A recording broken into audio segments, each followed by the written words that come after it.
మహాభారతంలో అర్జునుడు చెట్టుపైన ఉన్న పిట్ట యొక్క కన్నును చూసినట్టు ఏ పండు తిన్నా కూడా దాని విత్తనాన్ని చూడబుద్ధి అవుతుందండి ఈ చెట్టు ప్రియులకి. సో మా ఫ్రెండ్ ఒక ఆమె వాళ్ళ అక్క తిరుపతి నుంచి వచ్చిందని చెప్పేసి మ్యాంగో తీసుకొచ్చింది. అది ఎంత స్వీట్గా ఉందంటే తిన్న తర్వాత తెలిసింది. సో అందరికి పీసెస్ ఇస్తుంది అనమాట. నేనన్నా ఇది చాలా స్వీట్ ఉంది, నాకు పీస్ లోపలిది కావాలి, పీస్ వద్దు, నాకు టెంక కావాలి మ్యాంగోది అంటే, సరే అక్క తీసుకో అని చెప్పేసి ఇచ్చింది. ఇంకొక పేపర్లో చుట్టుకొని, అప్పుడు జాబ్ చేస్తుంటే నేను పేపర్లో చుట్టుకొని దాన్ని ఈవినింగ్ ఇంటికి వచ్చిన తర్వాత ఒక కుండీలో పెట్టాను అనమాట. తర్వాత అది మంచి చిగురిచ్చింది. చూడండి ఇంత పెద్దగా అయిపోయింది ఆ మొక్క.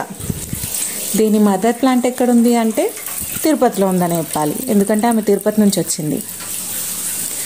అయితే ఏంటి ట్విస్ట్, ఇది ఎన్ని ఇయర్స్ ప్లాంట్ అంటే 2 years ప్లాంట్ దాదాపు. ఇంకా కాయలు అవ్వలేదు, ఇంత చిన్న చెట్టుకే అవుతాయని చెప్పింది. వాళ్ళ ఇంట్లో చిన్నగానే ఉందంట ప్లాంట్.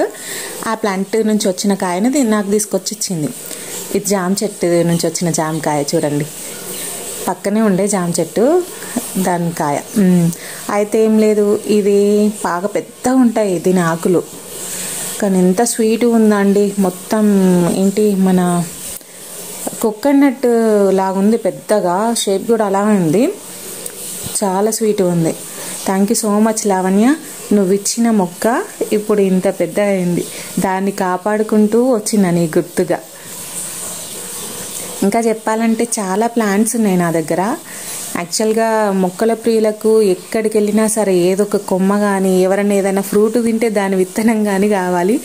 ఎక్కువ మటుకు నేను అదే చేసేదాన్ని. ఎవరైనా ఏదైనా తింటే దాన్ని ఆ విత్తనాన్ని దాచిపెట్టుకొని ఇలా ఏదో ఒక కుండీలో వేసేదాన్ని. అన్ని పర్టికులర్గా దాన్ని పెట్టడం ఏం లేదు, ఏదో ఒక కుండీలో వేస్తే దానికి మొలకెత్తే భాగ్యం ఉంటే మొలకెత్తుతుంది. బట్ కొంచెం ప్రాపర్గా కేర్ తీసుకోవాలి అంతే. ఇక్కడ కొంచెం చిన్న చిన్న ఆకులు అవి ఇవి మొలిచినాయి, పడ్డాయి, అవి తీసేస్తున్నా, క్లీన్గా ఉంచాలిగా. సో లావణ్య, నేను వెయిట్ చేస్తున్నా దీని నుంచి వచ్చే కాయల్ని. ఫస్ట్ దేవుడికి పెట్టిన తర్వాత నీకు కూడా ఇస్తాను. ఇంకా దీన్ని జాగ్రత్తగా చూసుకుంటాను గుర్తుగా. Thank you so much Lavanya.